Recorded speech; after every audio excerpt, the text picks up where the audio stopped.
गुज़िश्ता साल वज़ीर-ए-आज़म इमरान खान ने अक़वाम मुत्तहिदा की जनरल असम्बली में तकरीर की और कश्मीर का मसला भरपूर अंदाज में उठाया। वज़ीर-ए-आज़म इमरान खान ने बहुत ही मौसर तकरीर की और जब से वो वज़ीर-ए-आज़म बने हैं मुसलसल दुनिया की तवज्जो कश्मीर के मसले पर और भारतीय फ़ौज के मज़ालिम पर दिला रहे हैं। What is the world community going to do? Is it going to appease a market of 1.2 billion or is it going to stand up for justice and humanity? क्या दुनिया 1 अरब 20 करोड़ लोगों की मार्केट को खुश करेगी या इंसाफ और इंसानियत के लिए खड़ी होगी? अगर ये सब चीजें बुरी होती हैं, अच्छे की उम्मीद करनी चाहिए लेकिन बुरे के लिए तैयार होना चाहिए। अगर दोनों मुल्कों में जंग छिड़ जाती है तो कुछ भी हो सकता है। एक मुल्क जो दूसरे मुल्क से 7 गुना छोटा है, उस मुल्क को ऐसी सूरत हाल में डाला जाए कि आप या तो सरेंडर करें या मौत तक अपनी आज़ादी के लिए जंग लड़ें, तो फिर आप क्या करेंगे? मैं अपने आप से अक्सर ये सवाल पूछता हूँ और मेरा यकीन है अल्लाह के सिवा कोई माबूद नहीं है। हम लड़ेंगे और जब एक एटमी ताकत आखिरी हद तक जंग लड़ती है तो उसके नताइज सिर्फ सरहदों तक महदूद नहीं होंगे बल्कि दुनिया के लिए भी उसके नताइज होंगे। And when a nuclear armed country fights to the end, it will have consequences far beyond the borders. आप वो इदारा हैं जिसने कश्मीरियों से खुद मुख्तारी का वादा किया था। खुद मुख्तारी की वजह से वो अजाब से गुजर रहे हैं और यही वक्त है, ये खुश करने का वक्त नहीं जैसा 1939 में पहली जंग अजीम से पहले हिटलर को खुश किया गया था। ये एक्शन लेने का वक्त है। एक्शन ये होना चाहिए कि भारत गैर इंसानी कर्फ्यू कश्मीर से हटाए जो 55 दिन से जारी है। इसलिए मैं यहाँ आया हूँ, आपको खबरदार कर रहा हूँ। मैं अक़वाम मुत्तहिदा को बताने आया हूँ कि आपको कुछ करना होगा। ये आपके लिए एक इम्तिहान है। भारत को तमाम सियासी कैदियों को रिहा करना होगा, खासकर 13,000 लड़कों को जिन्हें उठाया गया और उनके वालिदैन को पता नहीं कि वो कहाँ हैं। और फिर बैनुल अक़वामी बरादरी को कश्मीरियों को उनकी खुद मुख्तारी देनी होगी। It must free all political prisoners and especially those 13,000 boys that have been picked up. Parents don't know where they've disappeared. जनाब सदर, नस्ली बर्तरी के एहसास से तकब्बुर आ जाता है। ये तकब्बुर ही जो लोगों से जालिमाना काम करवाता है और जो कुछ नरेंद्र मोदी कर रहे हैं वो नस्ली बर्तरी के एहसास का तकब्बुर ही है जिसने उन्हें अंधा कर दिया है। अंधा कर दिया है ये बात सोचने से भी कि जब कर्फ्यू खत्म होगा तो क्या होगा। क्या उन्होंने इस बारे में सोचा है या फिर बगैर सोचे ये सब कर दिया? वो करेंगे क्या जब कर्फ्यू हटेगा? तो क्या उन्हें लगता है कि कश्मीरी अवाम आराम से बात तस्लीम कर लेंगे कि आईन में तब्दीली करके उनका स्टेटस बदल दिया गया है? जनाब सदर, 1 लाख कश्मीरी पिछले 70 सालों से शहीद हो चुके हैं क्योंकि उन्हें वो हक के खुद इरादियत नहीं दिया जिसका अक़वाम मुत्तहिदा ने उनसे वादा किया। 1 लाख लोग शहीद हुए और 11,000 ख़वातीन का रेप किया गया। खुद अक़वाम मुत्तहिदा की इंसानी हुकूक की 2 रिपोर्ट्स उस पर मौजूद हैं। दुनिया ने इस सब पर इसलिए कुछ नहीं किया क्योंकि भारत 1 अरब 20 करोड़ लोगों की एक बड़ी मार्केट है। अफसोस की बात है कि पैसा इंसानी जानों से ज़्यादा कीमती हो गया है। इसके बहुत बुरे नताइज निकलेंगे और मैं यही आप सबको बताने आया हूँ कि जब कर्फ्यू हटेगा तो खून ही खून बहेगा। लोग बाहर निकलेंगे, वही 9 लाख फौजी हैं। जब अवाम बाहर निकलेंगे तो ये 9 लाख फौजी क्या करेंगे? ये खून बहाएंगे। क्या नरेंद्र मोदी ने सोचा भी है फिर क्या होगा? जनाब सदर, क्या किसी ने सोचा है कि उस वक्त क्या होगा जब खून खराब हो जाएगा? आप क्या समझते हैं कि इसका कश्मीर के लोगों पर क्या असर पड़ेगा? आप क्या समझते हैं वो क्या सोचेंगे? किस तरह से उन्हें अपने घरों में कैद कर लिया गया है। उनके साथ जानवरों से भी बुरा सलूक किया जा रहा है। उन्हें कोई हुकूक हासिल नहीं। कश्मीर की सियासी क़यादत को गिरफ्तार कर लिया गया है, हत्ता के भारत के हामी सियासी रहनुमाओं को उठा लिया गया। 13,000 लड़कों को उठा लिया गया है और उन्हें खुदा जाने कौन सी जगह पहुंचा दिया गया है। तो आप क्या समझते हैं कि कश्मीर के लोग क्या करेंगे? जब कर्फ्यू हटेगा वो सड़कों पर निकल आएंगे और फिर फौजी क्या करेंगे? वो उन्हें मारेंगे। उनकी पैलेट गन्स पहले ही कई नौजवानों को अंधा कर चुकी हैं। गुज़िश्ता 5 सालों से कश्मीर में जो कुछ हो रहा है तो कश्मीरी मजीद रेडिकलाइज हो जाएंगे और जनाब सदर एक और पुलवामा हो जाएगा। I had great following in India. I have friends in India. I love going to India. मेरे भारत में बहुत मद्दा है। मेरे वहाँ बहुत दोस्त हैं और मुझे इंडिया जाना बहुत पसंद है। जब मेरी जमात इक़्तिदार में आई तो पहली चीज़ जो हमने की वो ये कि हम इंडिया से बात करें, और मैंने वज़ीर आज़म मोदी से बात की और कहा कि हमारे एक जैसे मसाइल हैं, आए बाहमी तिजारत करके उन मसाइल को हल करें, आए एतमाद का एक रिश्ता बहाल करें। वज़ीर आज़म मोदी ने मुझे कहा कि पाकिस्तान से भारत में दहशतगर्दी के हमले हुए। मैंने कहा कि हमें भी आपसे शिकायत है कि भारत ने बलूचिस्तान में दहशतगर्दी के हमले करवाए हैं। हमने आपका जासूस कुलभूषण यादव भी पकड़ा है, जिसने ये तस्लीम किया कि वो कैसे कराची और बलूचिस्तान का अमन अमान खराब कराने की कार्रवाइयां कर रहा था। मगर मैंने वजीर आजम मोदी से कहा कि आए इन सब बातों को पीछे छोड़ दें, आए मिलकर आगे बढ़ें, और हमारी सबसे बड़ी तरजीह हमारे आवाम की खुशहाली होनी चाहिए। मगर इंडिया ने कोई मुस्बत जवाब नहीं दिया। वज़ीर ख़ारजा तक की मुलाकातों से इनकार कर दिया। हमने सोचा भारत में इलेक्शन है और बीजेपी एक इंतहाई दाएं बाजू की जमात है जो पाकिस्तान से करीब होने का इलेक्शन में तासुर नहीं देना चाहती, इसलिए हमने सोचा कि इलेक्शन तक इंतजार कर लेते। मगर उसी दौरान एक 20 साल का लड़का, जिसके वालिद के मुताबिक उसका जहन इंतहा पसंदी की तरफ कश्मीर में भारतीय फौज के रवैये की वजह से माइल हुआ, उसने भारतीय फौज के एक दस्ते पर खुदकुश हमला कर दिया और फौरन भारत ने इल्जाम पाकिस्तान पर लगा दिया। मैंने भारत से कहा कि आप एक बहुत छोटा सा सबूत भी इस हमले में पाकिस्तान की मदाखलत का दे दे तो हम फौरन एक्शन लेंगे। मगर कोई सबूत भेजने के बजाय भारत ने अपने लड़ाका तैयारे भेज दिए और पाकिस्तानी सरजमीन पर बमबारी कर दी।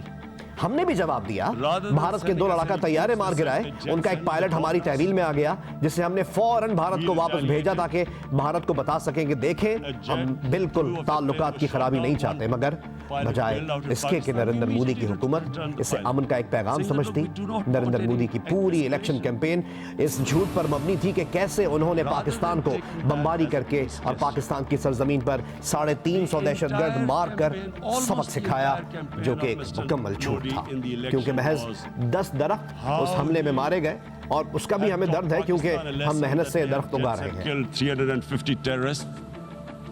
Complete lie. They had just killed about 10 trees of ours, which was quite painful given that, you know, we are growing all these trees. जब हम इक़्तिदार में आए तो हमने फैसला किया कि हम उन दहशतगर्दों का खात्मा करेंगे। इंडिया हम पर इल्ज़ामात लगाता रहा है उन दहशतगर्द ग्रुपों के हवाले से, मगर मैं खुद अक़वाम मुत्तहिदा से मुतालबा करता हूँ कि अपना तहक़ीक़ाती मिशन भेजकर खुद इस बात की तस्दीक कर लें कि पाकिस्तान में कोई दहशतगर्दी के ठिकाने नहीं, कोई हुकूमत ये ना करती जो हमने किया है। See for themselves what we've done. No Pakistani government would have dared to do this because it would have created strife. But we decided that there would be no militant organizations in Pakistan.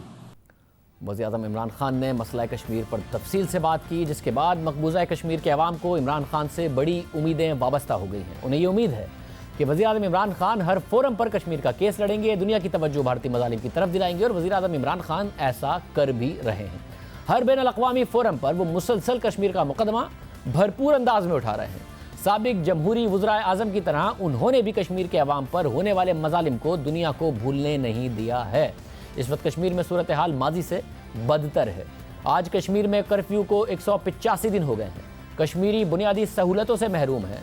इतना बड़ा curfew कभी नहीं लगा, कहीं नहीं लगा, और वज़ीर आज़म इमरान खान ने बार बार ये बात उठाई है।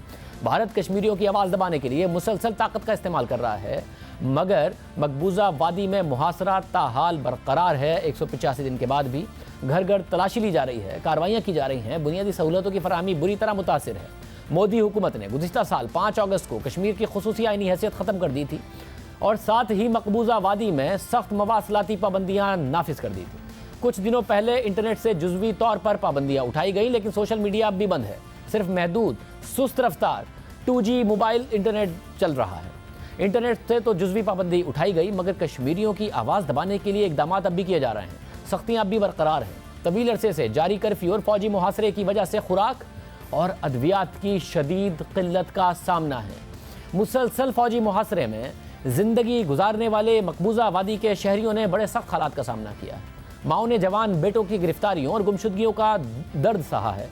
जवान बेटों की लाशें उठाई हैं। इंटरनेट की बंदिश, मवासलात के निज़ाम के खात्मे और क्रैकडाउन ने बहुत सी जानें ले लीं। राबते बहाल ना होने की वजह से एम्बुलेंस सर्विस अदम दस्तियाब रही, डिस्पेंसरी में दवाएं कम पड़ गईं, जहरीले जानवर के काटने से बचाव की अद्वियात की अदम दस्तियाबी और सफरी मुश्किलात ने कई लोगों की जानें ले लीं। दिन गुजरते जा रहे हैं लेकिन कश्मीरियों की मुश्किलात ख़त्म नहीं हो रही हैं। इस हवाले से आलमी मीडिया ने भी भरपूर कवरेज की है, तफसीली रिपोर्ट शाया की हैं। गुज़िश्ता साल 7 अक्टूबर को अमरीकी अखबार न्यूयॉर्क टाइम्स की रिपोर्ट ने दुनिया को चौंका कर रख दिया। अखबार ने अपनी रिपोर्ट में कुछ कश्मीरियों की आप बीती बयान की। मौत के खिलाफ दौड़ में डॉक्टर से राब्ते का कोई जरिया नहीं। इस उन्वान से इस रिपोर्ट में कुछ ऐसी कहानियां बयान की गई हैं कि हर वो शख्स जिसमें इंसानियत है, जिसके सीने में दिल है, इन कहानियों को पढ़कर और सुनकर उसके रोंगटे खड़े हो जाएं। मकबूजाबादी में रहने वाली एक माँ सज्जा बेगम रात का खाना बना रही थी। उनके 22 साला बेटा बुझे हुए चेहरे के साथ बावर्ची खाने में दाखिल हुआ। उनके बेटे ने उन्हें आवाज़ देकर कहा कि अम्मी, मुझे सांप ने काटा है, मैं मरने वाला हूँ। सज्जा बेगम एम्बुलेंस नहीं बुला सकती थी क्योंकि भारतीय हुकूमत ने कश्मीर का मवासलाती निज़ाम बंद किया हुआ है। वो अपने बेटे को देखकर घबरा जाती हैं। 16 घंटे तक वो दवा तलाश करती रहती हैं। जब उनके बेटे की टांग फूलने लगी और वो बेहोश हो गया, वो सड़कों पर निकल आईं। टेलीफोन लाइंस मुनक़ता थी और वो डॉक्टर्स की तलाश में जगह जगह चक्कर लगा रही थी। 13 अगस्त की तारीख थी। सज्जा बेगम का बेटा आमिर फारूक डार, जो कि एक तालिब इल्म था, उसका कॉलेज अगस्त से बंद था। बारामूला कस्बे के करीब मवेशियों की देखभाल कर रहा था, जहां उसे एक जहरीले सांप ने काट लिया। ज़्यादातर सांप का काटना खतरनाक साबित होता है, मगर सांप के काटने के बाद पहले 6 घंटों में मरीज को एक मखसूस इंजेक्शन लगा दिया जाए तो जान बच जाती। सज्जा बेगम ने अपने बेटे की टांग के गिर्द एक रस्सी बांध दी, इस उम्मीद पर कि उससे जहर कम हो जाए। उसके बाद वो भागी भागी अपने बेटे को लेकर पब्लिक हेल्थ सेंटर की तरफ गई, जो कि आमतौर पर एंटीडोट का स्टॉक रखता है, यानी वो इंजेक्शन जिसे लगाने से सांप के कांटे का जहर जाइल हो जाता है। मगर वो मरकज़ बंद था। सज्जा बेगम ने मदद के लिए पुकारा, बारामूला के ज़िला अस्पताल जाने के लिए सवारी की दरख्वास्त की, लेकिन उनके ख़ानदान ने बताया कि वहाँ के डॉक्टर मदद करने से कासिर हैं, क्योंकि उनके पास सांप का जहर जाइल करने वाला इंजेक्शन नहीं था और मवासलात का निज़ाम ना होने की वजह से वो तलाश करने से कासिर थे। इसके बाद उन्होंने उस नौजवान को श्रीनगर के एक अस्पताल ले जाने के लिए एम्बुलेंस का इंतज़ाम किया। एम्बुलेंस तो मिल गई, मगर आगे का सफ़र बड़ा कठिन था। श्रीनगर में सिक्योरिटी चौकियों और सड़कों की नाकाबंदी ने उनका सफ़र मुश्किल बना दिया। अहले खाना ने बताया कि भारतीय फौजियों ने रास्ते में कई बार एम्बुलेंस को रोका। आमिर फारूक डार आहिस्ता आहिस्ता आंखें बंद कर रहा था। उसने डूबती हुई आवाज़ में अपनी माँ से कहा कि वो अपनी दाएं टांग को महसूस नहीं कर सकता। कम से कम 2 घंटे गुजर चुके थे। नौजवान को बचाने के लिए घंटों बड़ी बेताबी के साथ जहर जाइल करने वाले इंजेक्शन की तलाश में सिक्योरिटी चौकियों से गुजरकर खौफनाक एम्बुलेंस सवारी के बाद बिलाखिर उसके अहले खाना उसे लेकर श्रीनगर के अस्पताल पहुंचे। और एक बार फिर बुरी खबर मिली कि अस्पताल में भी जहर जाइल करने वाला इंजेक्शन नहीं था। हकीकत में नौजवान की फैमिली पहले जिस अस्पताल में गई, वहां जहर जाइल करने वाला इंजेक्शन मौजूद था, मगर वो स्टोर में लॉक्ड था, ताला लगा हुआ था। जो शख्स उस स्टोर की देखभाल करता था वो आसपास नहीं था, उससे फ़ोन पर रब्ता नहीं हो सकता था क्योंकि मोबाइल फ़ोन सर्विसेज बंद थी। श्रीनगर में नौजवान का ख़ानदान दवाओं के लिए एक फार्मेसी से दूसरी फार्मेसी गया। वो इंजेक्शन के लिए इल्तिजा करते रहे। वो लोग एक आर्मी कैंप पर पहुंचे जो आमतौर पर उस इंजेक्शन का स्टॉक करता था, लेकिन उन्हें इंजेक्शन नहीं दिया गया और कहा गया कि अगले दिन आना। हर नाकाम सफ़र के बाद सज्जा बेगम अपने शौहर फारूक अहमद डार पर चीख पड़ी कि सब कुछ बेच दो लेकिन मेरे बेटे को बचा लो। नौजवान के वालिद 46 साला मिस्टर डार ने न्यूयॉर्क टाइम्स को बताया कि उन्होंने कभी भी इतना बेबस अपने आप को महसूस नहीं किया। उन्होंने कहा कि उन्हें ऐसा महसूस हुआ कि उनके सीने के अंदर छुरी दाखिल हो रही है। अगले दिन सुबह 10:30 बजे 22 साला नौजवान सांप के कांटे के 16 घंटे बाद फौत हो गया। उसके बाद उसके वालिदैन उसकी लाश को लेकर एक एम्बुलेंस में 55 मील दूर वापस घर ले गए। अस्पताल में सांप का जहर जाइल करने वाला इंजेक्शन 2 दिन के बाद आ गया। एक ऐसे शहर से जो 150 मील दूर वाक़या था, ये एक वैन में दूसरी दवाइयों के साथ ये इंजेक्शन आ गया। मगर सज्जा बेगम का 22 साला बेटा मर चुका था। कम से कम 1 दर्जन मरीज इस वजह से जाँ बहक हो चुके हैं कि वो एम्बुलेंस को फ़ोन नहीं कर सकते थे या वक्त पर अस्पताल नहीं पहुंच सकते थे। उनमें से बेशतर को दिल से मुताल्लिक बीमारी थी। कश्मीरी डॉक्टरों ने भी भारतीय सिक्योरिटी फोर्सेस पर तिब्बी अमले को बराह रास्त हिरासा करने और धमकाने का इल्ज़ाम आयद किया है। मुतादिद हेल्थ ऑफिशल्स ने अस्पताल के रिकॉर्ड की बुनियाद पर तखमीना लगाया है कि सैकड़ों अफराद इमरजेंसी में एम्बुलेंस के बगैर गए और बहुत सौ की मौत मवासलात और दीगर मसाइल के नतीजे में हुई। भारत के 12 से ज़ायद डॉक्टर्स ने मरकज़ी हुकूमत को लिखे जाने वाले एक ख़त में कश्मीर पर से कर्फ्यू और मवासलाती पाबंदियां उठाने का मुतालबा किया। इन 12 डॉक्टर्स में से एक डॉक्टर ने न्यूयॉर्क टाइम्स को बताया कि लोगों की मौत इस वजह से हुई है कि उन्हें फ़ोन तक रसाई नहीं थी। या वो एम्बुलेंस नहीं बुला सकते थे। न्यूयॉर्क टाइम्स की रिपोर्ट के मुताबिक कश्मीर के सबसे बड़े शहर श्रीनगर के श्री महाराजा हरि सिंह अस्पताल के डॉक्टरों ने बताया कि गुज़िश्ता 2 महीने के दौरान पाबंदियों और दवा की किल्लत की वजह से सर्जरीज की तादाद में 50% कमी आई है। मुतअद्दिद यंग डॉक्टर्स ने बताया कि मोबाइल फ़ोन सर्विस बहाल न होने की वजह से उनका काम मुतासिर हुआ है।